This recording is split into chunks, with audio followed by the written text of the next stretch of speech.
before I got into Bitcoin, I was just like a guy in a motel room with a laptop trying to figure out ways to get money out of the internet. I kind of moved away from home at 19 years old, went to another state where I didn't know anyone. I stayed in a place that was $20 a night, got involved with my communities on the internet, basically. So when Bitcoin came out, it instantly made sense to me. Here's a way now that you can have money that nobody can censor or stop. I did buy my first Bitcoin for $47. Imagine getting into something that nobody knows what it is. I was never a saver. Bitcoin actually created an internet money, kind of allowed me to not have to engage too much with the dollar system and to do what I want to do. With Bitcoin, though, I started realizing, well, the more that I save, the more Bitcoin that I get, the more money that I have. It just made me, anytime I had extra money, put into Bitcoin. My uncle, he lost tens of thousands of dollars experimenting with what he saw on YouTube. Now he's 100% on Bitcoin. I don't think people understand. There's not enough Bitcoin in existence to facilitate a 2% exposure in people's portfolios by default. I mean, that's easily $10 million per coin right there. And that doesn't even include the race from these institutions to have Bitcoin for themselves. Bitcoin doesn't have any price. It's price inelastic. So the only thing that can happen is the price goes up. At $1 million Bitcoin, a sat is worth a penny. Once more people have Bitcoin,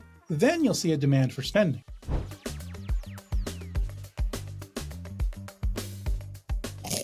Welcome to Sat Chats, the Bitcoin podcast where we chat about sats. Sats are the smallest part of a Bitcoin, the same way pennies are the smallest part of a dollar. With Sat Chats, we are building the world's biggest Bitcoin welcome center to serve as your gateway to generational wealth. I'm your host, Stuart, Bitcoin Dad.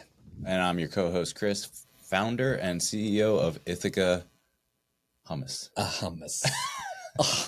We've got number 108 JC, which, by the way, is a multiple of 9, and I love that.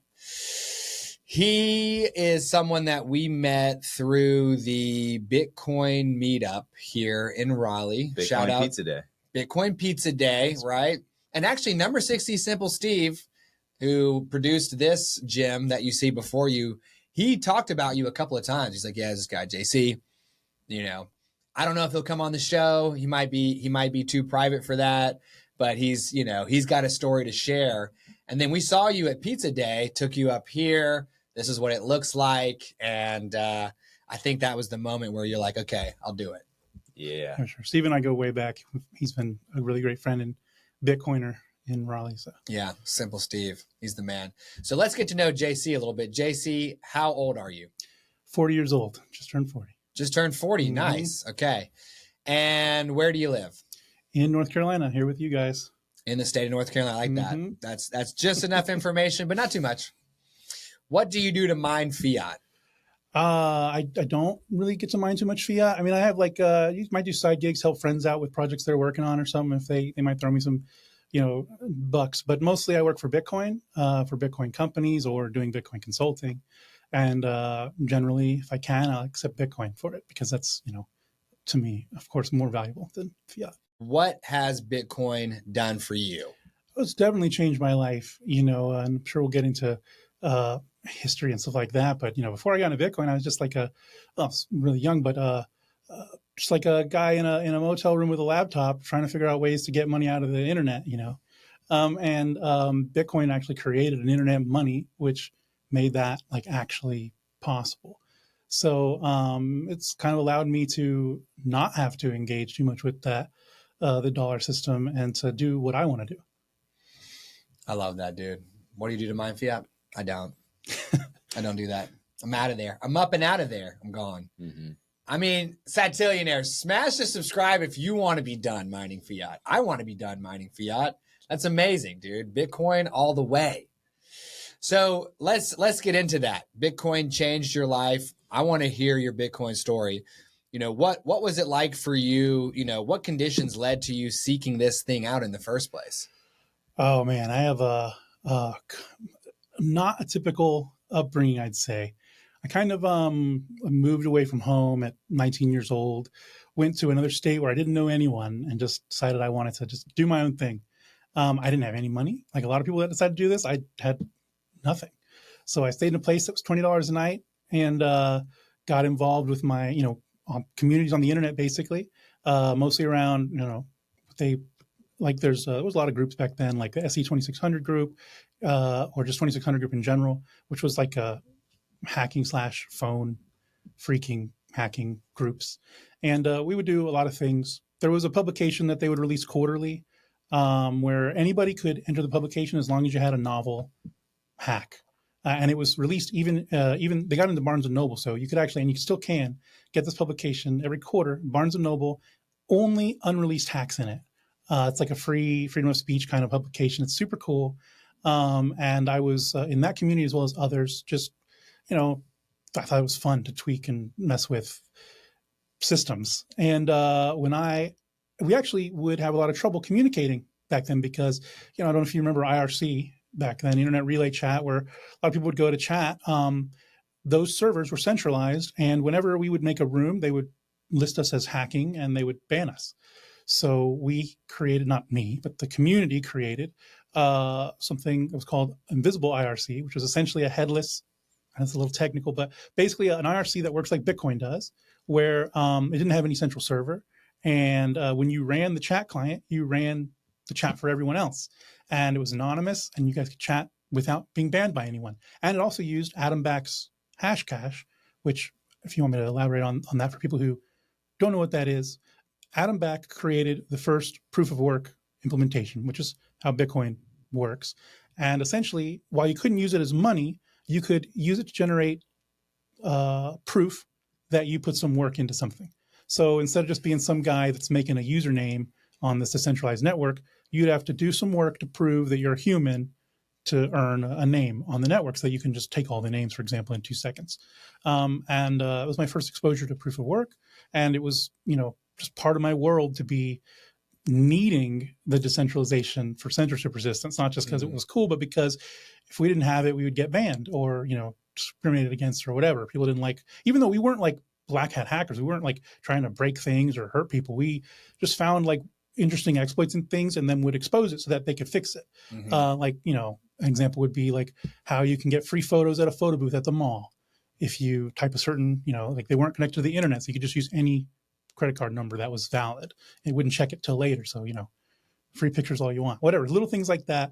You release it and then, they have to either find a way to fix it or whatever. You're not trying to, it's totally like kind of, I'd call it maybe gray hat. You're not trying to hurt anybody.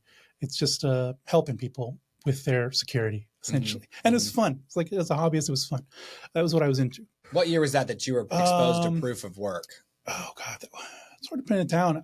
I want to say like around, was that? I'm getting some of my timelines mixed up here, but at least that would have definitely been 2009-ish, maybe. Okay. And if I'm getting the times wrong, I'm sorry. It's a lot of it bleeds together. But by the time that Bitcoin came out, to answer the question, I didn't, all I knew was, hey, somebody made a money that works in a decentralized way, like some of the other apps that I use. Well, that's a cool idea. Like instantly made sense to me because I'm already using apps that do that. And this was kind of the culmination of those things to say like, hey, here's a way now that you can have money that nobody can censor or stop.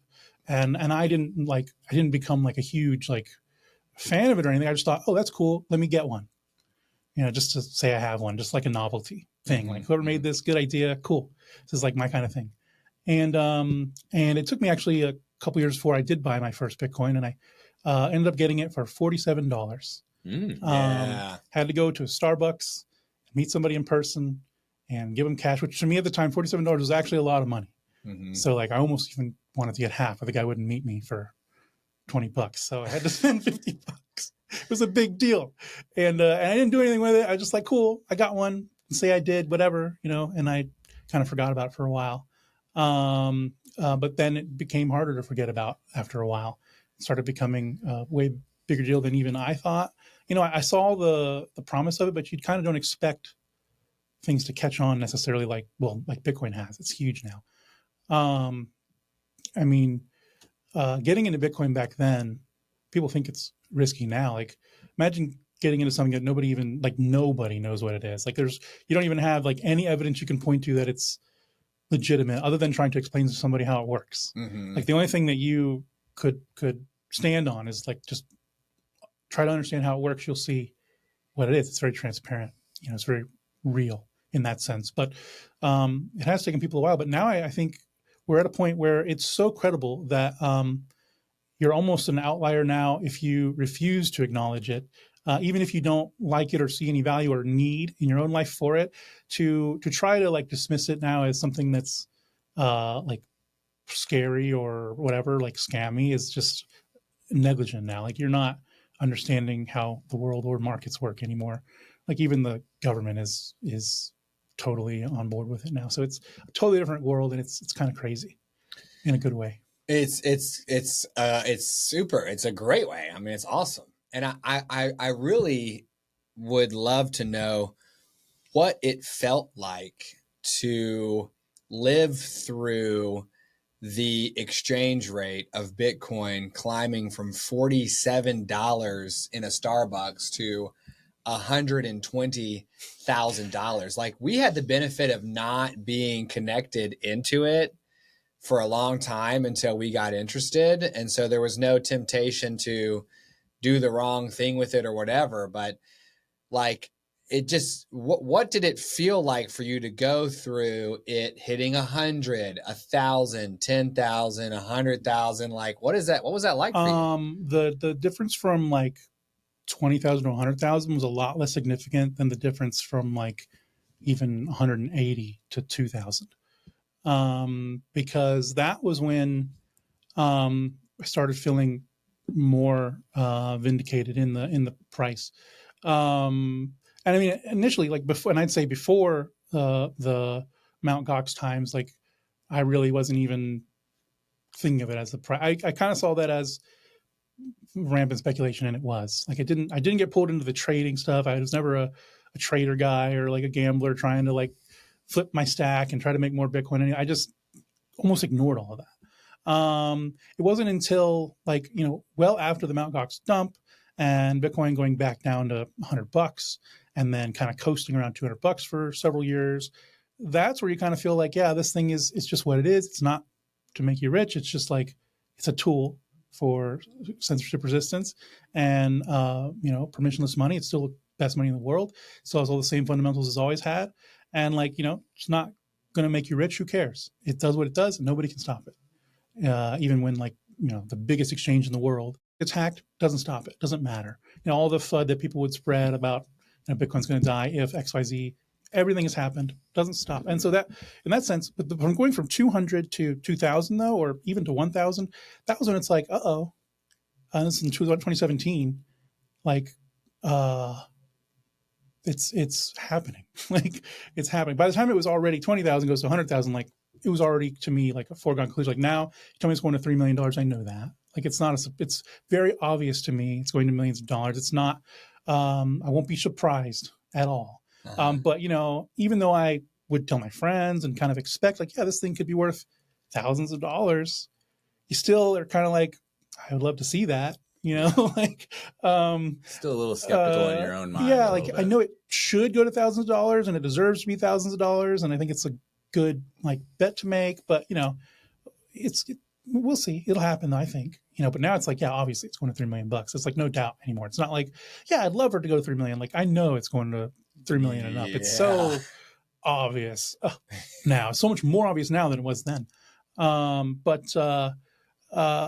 So that, and then 2017 was when, I started getting calls from like one of my best friends in New York. He was well connected in the Wall Street scene. And for years I'd been telling him, you should probably get at least a little bit of Bitcoin, and he would, always be so whatever pompous about his networks and the fact that I didn't go to college, didn't go to school. I'm not like the guy you call when you want like an educated opinion on finance, at least not to this guy, I'm the guy that's been telling him about Bitcoin forever. And, he would just like put me on speaker and let me talk to some broker who would tell me how ridiculous I sound. And I'm like, okay, man. But in 2017, it was October, calls me up, like, you need to tell me how I can get into Bitcoin now. I'm starting to see things are changing. He literally in October put half of his Vanguard, which was his majority of his money, straight into Bitcoin. And then by September, he had the entire thing in Bitcoin. Wow.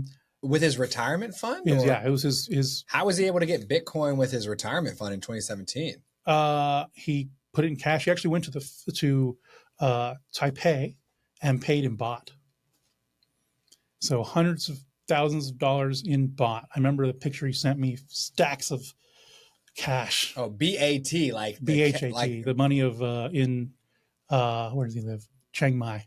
wow. Yeah. So he like cashed out his retirement and like paid whatever paid penalties he in needed cash to pay. at some little room like this. Some guy with a fancy watch and got Bitcoin. That's crazy. That's crazy. So let me slow it down for a second. Your friend had a retirement fund here in the United States with Vanguard. Cashed it out. He cashed it out with Vanguard, which meant he needed to pay penalties to the U.S. government for having done so. I wasn't involved in that part of the process, but yeah, I'm sure he had to pay. He took the dollars to Chiang Mai, which is where? Vietnam, or what is that? No, it's one of the it's one of those Asian countries starts with a T. Okay. So I should know this. Taiwan? I think so. Yeah. And then he exchanged that for BOT. BHAT, went into a room like this, and some dude in Asia was like, okay, in exchange for this Must bot, have been a Bitcoin broker out there somewhere. I'll give you this Bitcoin. And I mean, how much Bitcoin do you think he got in that situation? It was, I think he got around 40. 40 Bitcoin. 40 Bitcoin. For that one transaction. I think he had two big ones. Two big ones. Okay. Two big transactions. The one was 40. I remember that day because he was, sending me pictures and kind of memorializing it. And yeah, so what's that? I mean, that's 40 Bitcoin at 120K is a little under $5 million now. 40. And when people are like, Bitcoin dude, was around 2,000. What do you get? How much? It would have been more than oh, okay. Well, it was less than 2,000. So I think he put at least 400 grand. Okay, let's take a look here. 400 grand he put into Bitcoin when it was 2,000. That's 200 Bitcoin. Okay. So maybe it was 400 Bitcoin and I missed a zero. And that's 400 Bitcoin would be $48 million now. Cautionary tale though, because while I got him into Bitcoin, he did like many other people that have gotten into Bitcoin, and 2017 started getting into ICOs, started buying NFTs, and so he lost more than 3/4 of his Bitcoin for buying other crap coins. So, and a lot of people end up doing that. I have my uncle. I got him into Bitcoin. He didn't go as far, but he got it. He understood it. He liked it. Next thing you know, I mean, there's not a lot of options. One of the things I love about this channel that you guys have, because there aren't a lot of options for people who, okay, I'm into Bitcoin now. I like Bitcoin now. Let me go learn about it online. If you go into YouTube and you try to learn about Bitcoin, you're going to find 200 videos saying, oh, you like Bitcoin? Let me tell you something else. Yeah. Better over here. Right. And all these things are like paid marketing schemes at these coins that, somebody is made out of thin air that wants you to it's using Bitcoin as a marketing term to get you to buy their very bad asset. And that's so common. And I almost have to ban them from YouTube. Like, don't look up Bitcoin on YouTube. I hate saying that, but it's like, you're gonna, if you spend 2 hours watching Bitcoin content online, it's probably gonna be telling you to buy some random coin that some guy just made. So, and my uncle had the same problem. He lost tens of thousands of dollars experimenting with what he saw on YouTube, and now he's 100% on Bitcoin and won't do that again. He's repented of his sins. Yes. He's told me thank you for trying to keep me on Bitcoin only, and now he has been Bitcoin only again since at least the last 3 years. So it's done very well for him. So that is a cautionary tale. I think for a lot of people new to Bitcoin, you really have to watch out about like any other Bitcoin-like thing. Bitcoin doesn't have a marketing department. We don't have a CEO. We don't have a marketing budget. We just have passionate guys like you and me who see something that they love and want to talk about it. And, we're not getting paid by some company that makes money out of thin air to go pay influencers and to go, spam YouTube ads and to lie to you about how much better some XYZ coin is. Like, none of us make any money when somebody buys Bitcoin. You can buy Bitcoin or not. It's not going to, no money goes into our pockets. Right. With these other assets, they're literally completely incentivized to get you to buy their coins because when you do, it goes straight into their pocket. And they're going to go buy Bitcoin or whatever else with it. They're not, the founders of XRP have never paid for XRP, not once. Yeah. They don't buy XRP. They only sell XRP. Cardano, Hodgkinson, He now wants to start a Bitcoin treasury. Why didn't he start a Cardano treasury? I mean, he never pays for Cardano. He only sells Cardano, and now he wants to buy, of course, Bitcoin with his Cardano, which he probably already has plenty of Bitcoin that he's bought with his Cardano. These people don't buy their own coins. They want you to buy their coins. Oh, man. So, that's why you got to be careful when you're looking up, like, trying to educate yourself. Stay on exchanges that don't try to sell you those coins. Like Coinbase is not great because they try to sell you those coins. You'll get emails all the time about like, hey, check out this new coin coming out. It's 4 times faster than Bitcoin, guys. Nobody knows what that means. Yeah. They think, oh, it's faster. That means it's better. I should buy it. Just buy some, and it's cheap. It's only $2. That's the biggest thing. Unit bias. It's the biggest trap. Unit bias. Unit bias. Stop there for a second and explain that to our satillionaires. Sure. Unit bias is when somebody sees something like XRP, which is, I don't know, $3 a coin, and they see something like Bitcoin, which is $120,000 a coin, and they think, wow, I can buy 100 of these XRP coins for $300, and then if it goes up to $100,000 like Bitcoin, I'll make, millions of dollars. But what I usually tell people about unit bias is you can't look at the slice of pizza. You have to look at the cost of the entire pizza. So, and that's the market cap. So when you are looking at an asset like XRP and Bitcoin, what you don't realize is XRP is actually a very, very, very expensive pizza. It can't hardly be worth any more than it already is. It's worth tens of billions of dollars. I don't know if it's past 100 billion. I have no idea. I'd have to look at my phone, but it's very, very expensive.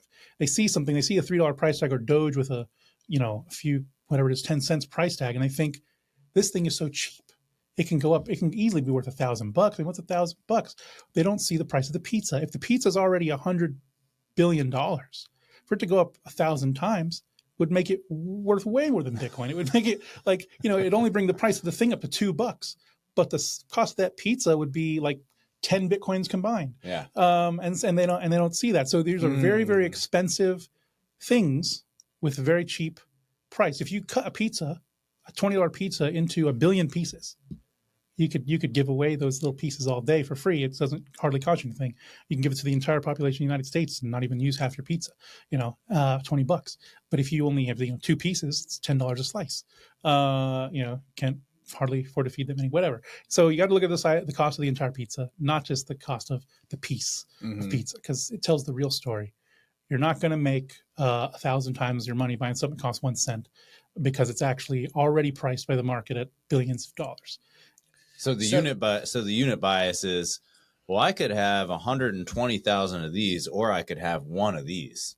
I'm going to go for the 120,000 because those just have to increase by $1 each, and I've doubled my money. Exactly. But it's ludicrous. And increasing that basket by $1, it would make it like way more expensive than Bitcoin.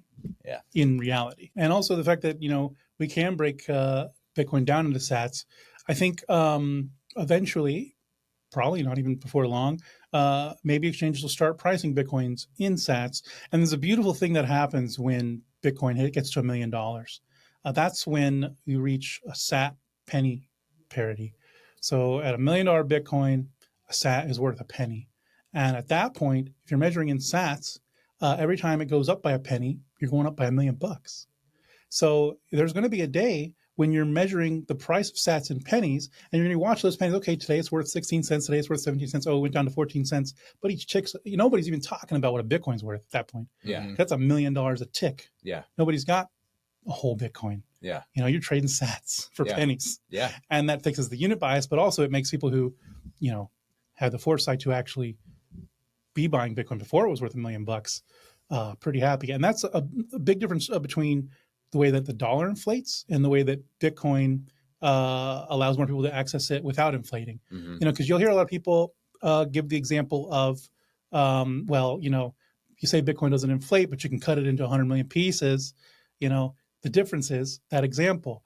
If, with a dollar, if you make the dollar, if you started out with $1 million in the entire world was only $1 million or 21 million to make it equivalent to Bitcoin, if there were only $21 million and there were never allowed to be any more, when you wanted to buy something or when everybody wanted to buy things, the price of Bitcoin would have no choice but to go up to facilitate all the commerce being done. And as people used pennies to buy things, because of things becoming more expensive, they would eventually have to break down that penny into smaller pieces in order to facilitate the buying and selling.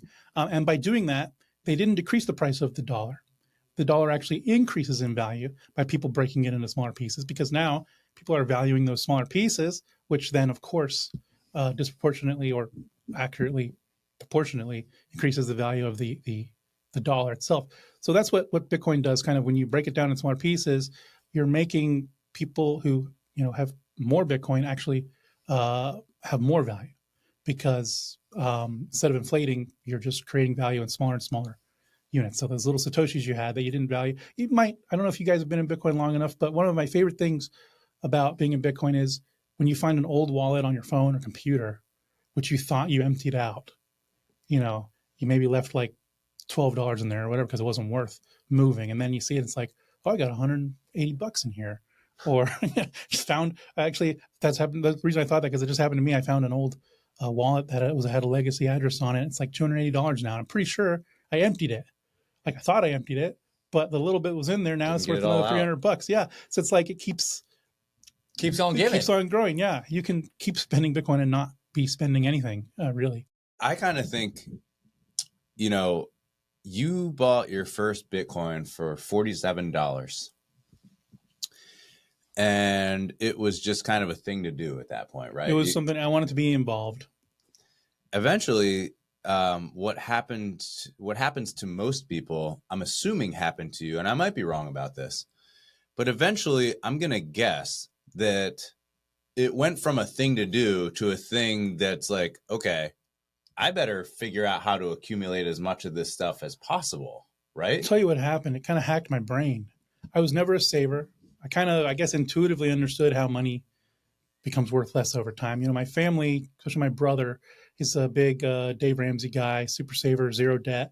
Always tried to instill that into me. And, like I said, I didn't have much. So I had like my PlayStation, my TV, and he would get on me about it. Like, you can't be buying PlayStation stuff right now. You should save. It's like, but why? I mean, if I put $300 in the bank, wait 2 years, I got $300. Like, this is stupid. I'd rather just have a PlayStation. What's $300 going to do for me in 2 years? Like, and I just didn't see any value in saving. Obviously, with Bitcoin though, I started like realizing, well, the more that I save, the more that it's actually it started feeling like a game. Like the more Bitcoin that I get, the more money that I have. Yeah. And it just made me, like, anytime I had extra money, put into Bitcoin. Anytime I would do something for some extra cash I didn't need, put into Bitcoin, like as much Bitcoin I could get. It was like just watching it accelerate. It kind of hacked me into becoming a saver. It's so, that's exactly how we've described it here. Actually, Stuart's mom, number 28, on her episode, talked about how she learned about Bitcoin and had this kind of epiphany that Bitcoin turns spenders into savers. And it turns people who are naturally inclined to saving into even better savers. Yeah. Because once you change your money from something that just loses value over time, and into something that is accelerating in its value and increase in value, it's a mind shift. Mm-hmm. It's a major mind shift. And I think that's where most of our audience is. Like, they're in that stage where they're like, whatever, it's $300 for a PlayStation, that $300, whether they actually put it together in their head or not, is only going to be worth $200 in 5 years. So I might as well spend it now. Worth $600. Yeah. So, yeah. Buy it now. And also, I always told myself, and this is probably reckless, but my future self won't care about $300. So just go ahead and buy your PlayStation. 40-year-old you is paying for it. Yeah. And so far it's been true. I've yet to regret allowing myself to have more things when I was young. I'm happy that I didn't try to save $300, in the bank back then. But I'm also happy that I did eventually, of course, start saving in Bitcoin, because it actually was meaningful. And I still think, and that incentive is the same now, as we know, or I fully expect, so much more obvious now. It was a lot harder to argue that Bitcoin was going to get to $10,000 then than it is to argue that Bitcoin is going to get to $10 million today. So much easier to argue now, because you had to overcome massive hurdles, like that anybody will even know what it is. Mm-hmm. That the government, will care, that they'll allow you to buy it in any like legitimate place. Now it's one of the biggest ETFs on Wall Street. This is an entirely different thing in terms of the credibility of the asset and the inevitability of the asset. Now we know. Of course, next step is putting it into people's retirement funds, making it something that financial advisors recommend that you have some 1 or 2% exposure to. And by the time that happens, I mean, there simply isn't. I don't think people understand. There's not enough Bitcoin in existence at the current prices to facilitate a 2% exposure in people's portfolios by default. I mean, that's like easily $10 million per coin right there. And that doesn't even include the race from these institutions to have Bitcoin for themselves, because, they don't like to do things in small ways. If they're going to be offering products to their clients, if they're going to be promoting these things, and they're going to be exposed to these things in meaningful ways. And as they all compete for that exposure, they're going to be spending a very easy to get asset like the dollars for a very hard to get one. And, we know what has to happen. Bitcoin doesn't have any price. It's price inelastic. So the only thing that can happen is the price goes up. It's the only possible way. So let me ask you this, because I think there are probably some satillionaires out there who are wondering, what was the process for you of adopting a Bitcoin standard? Sure. And I'm going to, I'll answer your question, but I want to lead up with some comments on making Bitcoin a medium of exchange in the first place. Because for a lot of people, and this confuses a lot of people too, especially the grocery store thing you mentioned. For a lot of people, unless something is a medium of exchange, it doesn't have any value. They think unless I can spend it at a grocery store, this thing is worthless. And for many people, the reality of it is they don't buy it. Nobody, your family members that don't care about Bitcoin or don't think about Bitcoin aren't going to get any value from buying Bitcoin and then going to Harris Teeter with it, the grocery store. That's just extra steps. They already can just tap their card and it's done. So they don't need a better way to pay at the grocery store. So this is not going to be a very appealing sales pitch to them. What ends up happening in real life is they get this asset that's very valuable, like Bitcoin. They start buying more of it, like we have, because they see that it's such a great store of value. And then once they have the Bitcoin, now there is value in spending it, because it's like, well, I don't have that many dollars.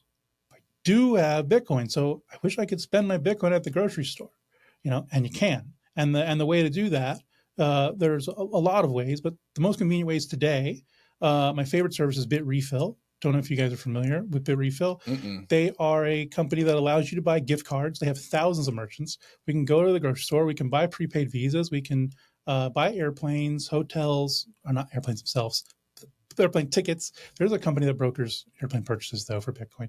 Let's go. But thousands of merchants in our city, you could live. And I did a video with Guy Swan in 2020 about this on YouTube. I think it's called Living in Bitcoin in 2020. It's hard to find now because YouTube doesn't favor older videos with the date in the title. But we go around town, pay for our Ubers in Bitcoin, pay for our Starbucks in Bitcoin. We go to Best Buy. We buy some microphones for his studio in Bitcoin. We go to P.F. Chang's, pay in Bitcoin. At Crabtree? Yep. Yeah. We spend the whole day in Bitcoin. It's also fun to watch that video and see the sad amounts that we're spending. We must have spent that's that day. Like each Uber drives probably, I don't know, would be worth like $200, $300 today. But the great thing was also a lot of these companies like BitRefill, another one is Fold. They have a Bitcoin credit card with sats back. BitRefill also gives sats back. So not only are you spending Bitcoin for gift cards, you're also getting Satoshis back as a reward in the same way that credit cards will often do. Sometimes, like Lowe's the other day wanted to buy a grill. There was 10% sats back at Lowe's. So if you buy a $2,000 grill, you're getting $200 in Bitcoin for buying that grill. Wow. Wow. That's crazy. It's like makes it so much, it's actually better to spend your Bitcoin at Lowe's than it is to spend your dollars at Lowe's because of the rewards. But so there are. So Bitrefill is my favorite one. There are a lot of others and a lot of other things you can do to supplement it, but especially just buying the Visa gift cards. But it'll always be easier, especially if you know that, like, this month I'm going to have however many thousands of dollars in expenses. If you can get that in fiat, you should get it in fiat. There's no reason to buy Bitcoin and then switch back to fiat to pay your short-term bills. But for anything else, travel, buying big things, or just your savings, obviously, you're going to spend it in Bitcoin. When me and my wife, when we want to buy a robotic vacuum or something for the house, we pay it in Bitcoin. You want to buy a new grill, you pay it in Bitcoin. You want to pay for the gas at the gas station, probably just use your dollars. You always want to use your worst money first. But so if you have the dollars, go ahead and spend them on everything you can. But for Bitcoin, you want to use it last, kind of. I mean, and so there's a debate about this. People who say you should never spend Bitcoin. I'm sure you've talked to some of those. They think you should only save, you should never spend. I think somebody who says you should never spend any Bitcoin has too many dollars, because I don't have enough dollars not to spend Bitcoin. Let's go. Yes. So, I mean, and I get that, you got a job that pays you enough where you don't feel like you need to spend any Bitcoin. Cool. But that means you also could be putting more dollars into Bitcoin. Right. Yeah. Everybody loves to talk about Laszlo, the pizza guy. Yeah. Who spent 10,000 Bitcoin on 2 pizzas. Nobody ever talks about the fact that, like, if he could have, bought 2 pizzas for 10,000 Bitcoin, he could also buy lots of tens of thousands worth of Bitcoin if he still has more dollars left. Like, they don't really talk about that part. Like, you can spend your dollars to get more Bitcoin at that same exchange rate.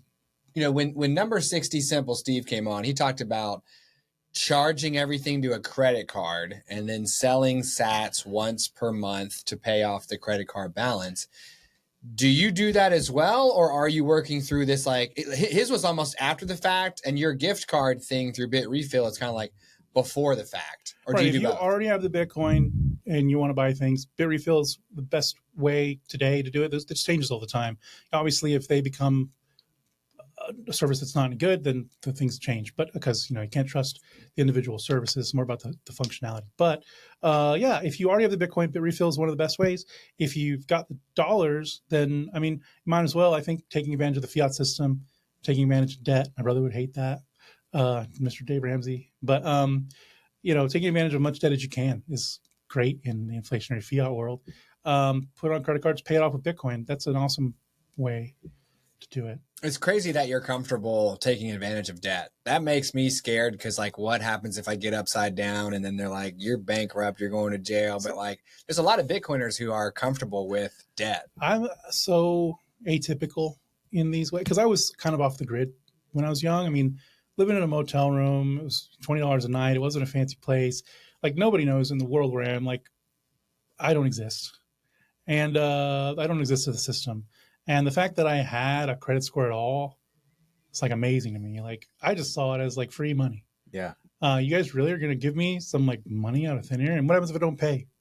You'll put on a thingy, credit report, like that you shouldn't give me money. Yeah. Okay, give me money then. Yeah. Like, I didn't care. In fact, I probably didn't say this, but like, whatever money they gave me, as soon as I couldn't pay, I was like, okay, I guess I can't pay this anymore. And then I wait 7 years and then you can do it again. I didn't care about my credit score. Now I'm starting to care more because I'm older. You want to be able to buy things like, like a car or a house, whatever, and you got to have credit for that. But back then, man, I didn't care at all about credit. Like, just like, okay, every 7 years I can get some free money again. I hate to say that. That's wild, dude. That's wild. You were just comfortable with the consequence at that. There was no, because I mean, I'm kind of a realist or pragmatist. There was no consequence. Yeah, and I didn't have any money anyway. So what are you gonna do? What are you gonna take from me? Yeah, my $20 hotel room. Right. I already spent that. I slept there last night already. Right, and they're gonna find me anyway. Yeah, like, no, you don't know who I am. Yeah, well, I think you brought up something earlier, which was that this idea of store of value versus medium of exchange. And I think, naturally we think in categories. And when it comes to, I guess, money, like we don't know of anything else besides Bitcoin that is a store of value and a medium of exchange. Because usually medium of exchanges are not good stores of value, and stores of value are not very good for exchanging, value. Like gold. And in fact, something that a lot of the altcoiners, crap coiners, whatever, get wrong.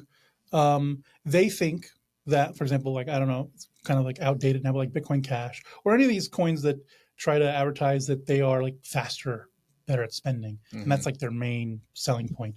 What they miss is that in economics, how much money moves is called velocity, the velocity of money. And the higher the velocity an asset has, it has the same like mathematical impact on it as inflation. So it actually pulls prices down. The more that somebody is using your asset, the higher the velocity is on your asset, the not that it lowers the price, but it's an inflationary pressure. It acts the same way as inflation does on the price. So hypothetically, if nobody traded your money at all, it would be worth way more than if they did. And that's not to say like I don't care. People spend Bitcoin, whatever. It can hold its own, given its fundamental properties. The point that I'm making is though that these altcoiners are mixing it up. They think that the medium exchange part is what gives it value. It's actually the store value part that gives it value. The medium exchange part is just a side effect, something that you do because you have the asset and because you can spend it. Mm-hmm. Bitcoin is so easy to spend. The technology for spending Bitcoin is so good now. You can spend it just as good and easy as any of the fancy coins out there that make that their bread and butter, and they miss the entire important piece of the puzzle, which is that it's an actual credible asset with a limited supply that can't be changed by anyone. It's actually decentralized, can't be taken over. Like these things that actually give it value, that actually matter. As Bitcoiners, we don't compromise that core, those fundamental properties that make it such a great store of value. And that's why some of our ways of spending like Lightning do get a little complicated because they have to be to kind of work around the realities of that fundamental rock solid foundation. Whereas if we didn't care, if we just get my laptop and put a database on it and send money back and forth, like we can do that. We can make an app and do that in an hour and fast as the internet here, but also if you pour water on it, your money's gone. So right. It's a trade-off, but it's a very worthy trade-off and nothing beats Bitcoin. And like me and a lot of other people, once more people have Bitcoin, then you'll see a demand for spending. Yeah. Not the other way around. Mm-hmm. Yeah. And then you'll see like, well, we all got Bitcoin. We all spend Bitcoin. We're all buying gift cards and BitRefill. Why don't you just let us buy it with Bitcoin at your store? And they're like, okay, because realistically right now we open a coffee shop for Bitcoin. We're going to get like a few chats fans come in, but that's it. Yeah. You're not going to, make a hugely profitable store being Bitcoin only today. Right. But eventually it'll be a no-brainer for these stores. So it works, in from store value to medium of exchange. And that's something that if a lot more people understood, I think they wouldn't waste as much time with some of those other assets that are, they're getting the order of operations wrong. What do you think has to happen between now and wider spread adoption of using Bitcoin as a medium of exchange? Simply more people having Bitcoin that want to spend Bitcoin. There's just no reason. Like we talked about before, it's not very compelling to go up to somebody and say, hey, I know this money is completely censorship resistant. You can do whatever you want with it. You could maybe even buy some groceries with it if you go and jump through these hoops. Or even if they did accept it at the grocery store.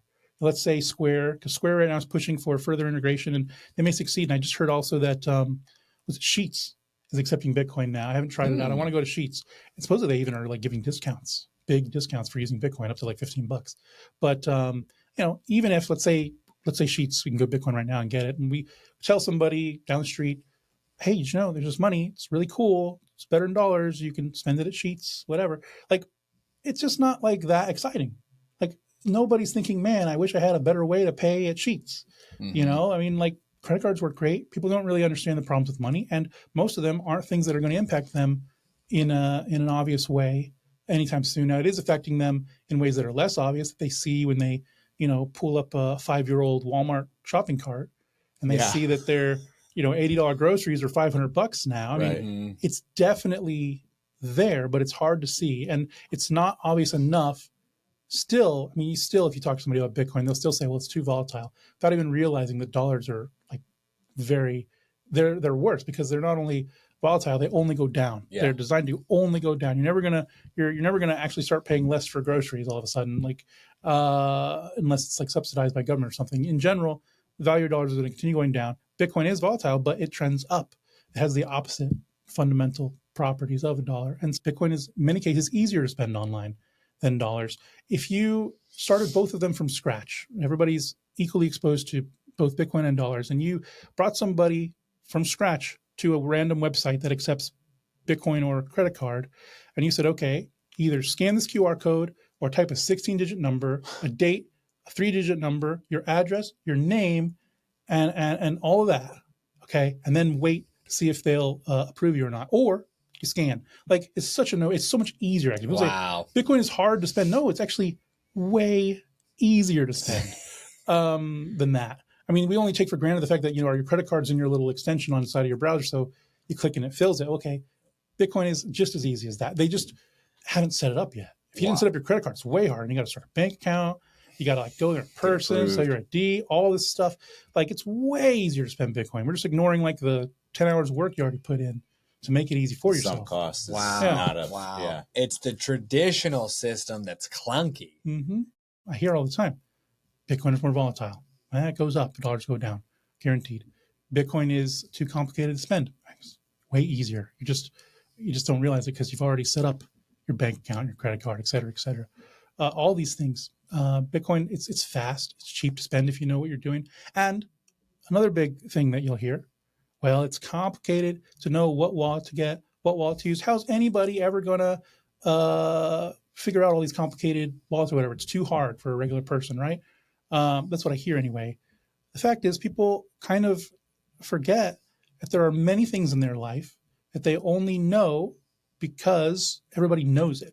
Like something that might otherwise be very hard, like maybe you've got a leaky faucet in this house you lived in for 20 years, and your neighbor comes over, you can't get the water to stop running, but you know what to do. It wasn't like too complicated. Like nobody ever like said, well, I'll never figure out how to use this faucet. Like the information spreads. Mm-hmm. And when people have a desire to use those wallets, the information will spread. The best wallets that are the easiest to use with the best trade-offs will be a cultural thing. It'll just be common sense to people, just like many other things that we take for granted have hurdles in them that we don't then say, who would ever figure this out? Like people figure it out as soon as they have a reason to. Mm-hmm. They just don't have a reason to. If they had a reason to, they'd easily figure out these wallets and they would use them just like you and I do. They're actually not that hard compared to many things that we do in the fiat world. Even like figuring out how to download music back in the day was way harder than figuring out how to spend Bitcoin, and millions of people did it because they wanted the music. They just have to want to spend Bitcoin, and that happens naturally. Whew. Well, Bitcoin, it's clear there's more to it than will ever fit into a single chat about sats. So we do ask all of our guests, JC, if they'd be willing to come back on in 9 months to give us an update on their Bitcoin baby. Would you be willing to do that for us? I think so, yeah. It'd be fun. This is a great place. Awesome studio, awesome people. You guys are awesome. Thank you, man. Well, we really enjoyed our conversation with you today, and I'll recap it here for our Satillionaires because there was a lot to it. It was really interesting for me to hear that you approached Bitcoin originally as a curio that was something cool to have and to be part of, but also maybe even more of it was this idea of censorship resistance, right? At your early days in that 2600 group, I think Spencer as well was attending some of those here in Raleigh. You're and he was talking about how you could use like a Captain Crunch whistle to like get free long distance calls or something like that. Yeah. You're talking about, you remember that? Yeah. And you're talking about how you could just pop any valid credit card number into a photo booth. And since it wasn't connected to the internet, it'd be like, okay, that registers, we'll give you your photos. And you're like, bye. Because when they go to look, it's not there or whatever. Mm-hmm. So becoming part of that group meant that you were online in IRC.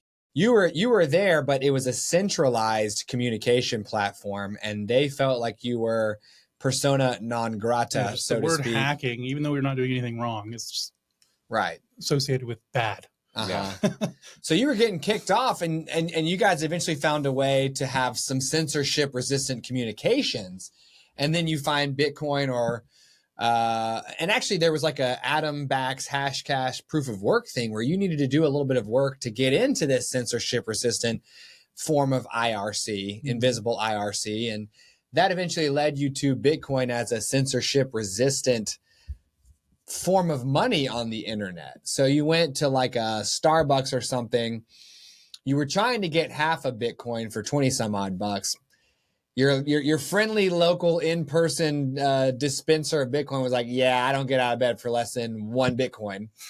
So you had to buy a whole Bitcoin for 47 bucks.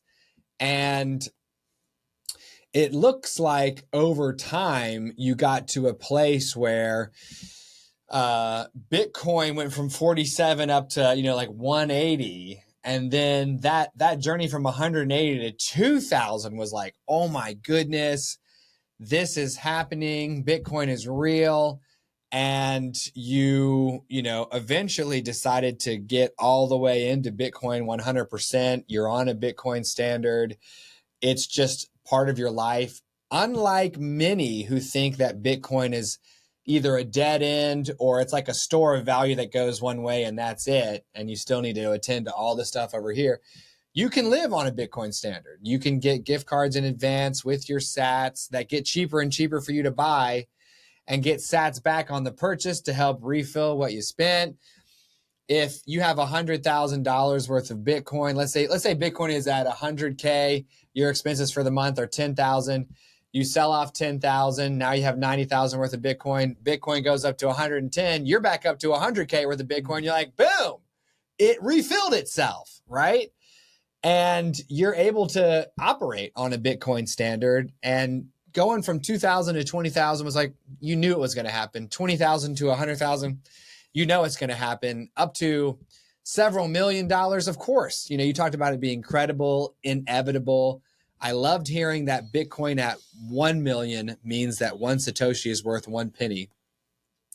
And that stacking these sats for you is like a video game, watching your in-game resources go up. And one of the things that I do when I set aside, when I get 50,000 Satoshis for 50 bucks, with my weekly DCA, I think of that as $50,000, like eventually these 50,000 sats are going to get me $50,000 worth of stuff, to where even just getting 5,000 sats is like, that's going to be 5,000 bucks one day. Like that's how I think of it. Not sats to being, the same as a penny, but getting to where sats is the same as $1, which of course would be $100 million Bitcoin. And you also talked about how all these other coins, you have this unit bias, which was a cool new term for us to add to our lexicon, where people see a smaller price for the unit and go, oh, I'll get a bunch of these, but that may not be worth anything. Or it may have reached a market cap that means it can't really go much more than it can go, but Bitcoin can go forever. Since fiat goes down all the time, Bitcoin can go up all the time, and you can do it, So for all the satillionaires out there that are like, hey, can I live on a Bitcoin standard? You can. JC's done it since 2017. And you can get Bitcoin to start storing your value, because over time you'll be able to spend it in more and more places. You don't have to wait for it to be a spendable thing to start stacking sats now. So thank you for that conversation. That was amazing. I'm going to turn it over to Chris here. All right, JC, we've got Ithaca Hummus, our I'm looking forward to this, actually. Sponsor Been here. staring at it all day. Yep, Yeah. We got the black bean flavor here. Go ahead and grab a woven wheat cracker. Take a dip in there, and then me and Stuart will do the same, and we'll all crunch together. Yeah. Into the microphone. Get you a low time pref on that crunch while we get loaded up too here. Yum. Low time pref crunch. Okay. Here we go. Ready? Cheers.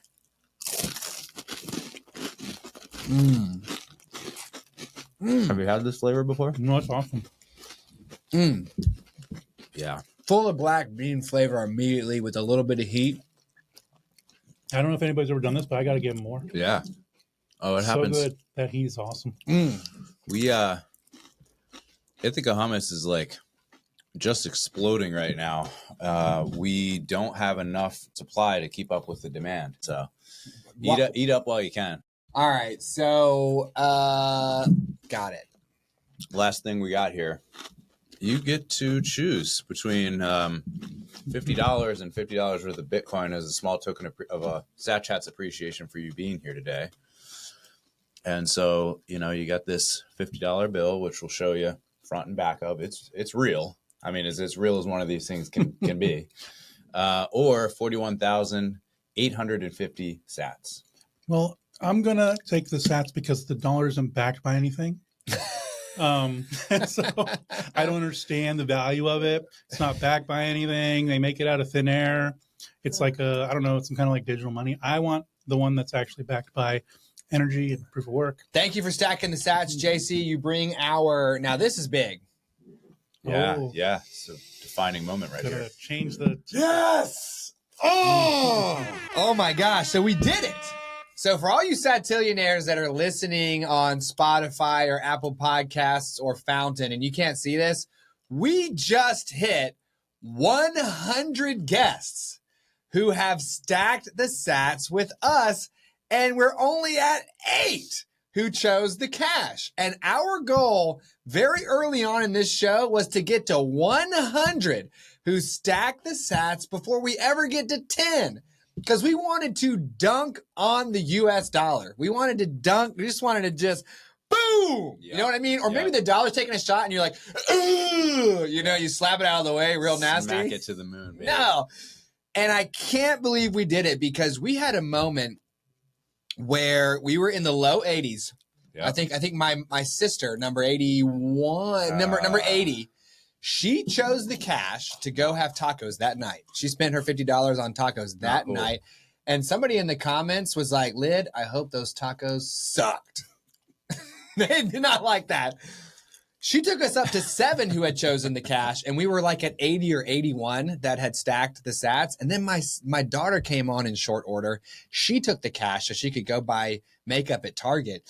And we popped up to 8 who had chosen the cash. And we were like at 81 or 82. And we were like, oh my God, we need to go on an absolute streak to get there. And we freaking did it. Yep. Yes. If you're watching right now, look, and sorry, because these shoulders the gains. I'm going to turn like this here. 100 have stacked the sats. It says 99 right here, but just imagine it says 100. We'll change it here in a second. 8, dude. We freaking did it. We freaking did it. I'm so excited. So thank you for being that guy, JC. Number 100. My pleasure, man. Yes. Honor. That is a huge, huge moment, dude. Yeah. I'm so glad that it was you, man. Like that is just the sisters right there. So 41,850 Satoshis to JC. He's going to go buy a gift card for 41,850. He's going to get 4,000 sats back. He's going to swip it. He's going to swap it. He's going to take out a loan and say, I don't care about my credit score. Just give me the money. Now, we can help you out, Satillionaires, with a little bit of Satoshis as well. I'm talking about 2 million of them if you subscribe to our show. Now, don't get on social media and say, where's my 2 million sats? You need to be the one that we pick, okay? So when we reach 10,000 subscribers on YouTube, okay, we will choose one from among you, and then you will win the 2 million sats. So make sure you're subscribed to SatChats. Smash it if you enjoyed JC's story about Bitcoin and about living on a Bitcoin standard, because I know I sure did. You can support our show by signing up to come on and by donating your Bitcoin to us so that we can mint a brand new Bitcoiner with them, right? All that's in the show notes for you if you want to sponsor or support the show. Thanks so much for watching. Remember, SatChats is for educational purposes only and should not be construed as financial advice. Also, our guests' views are their own. We'll see you on the next one. Bye-bye. Thank you.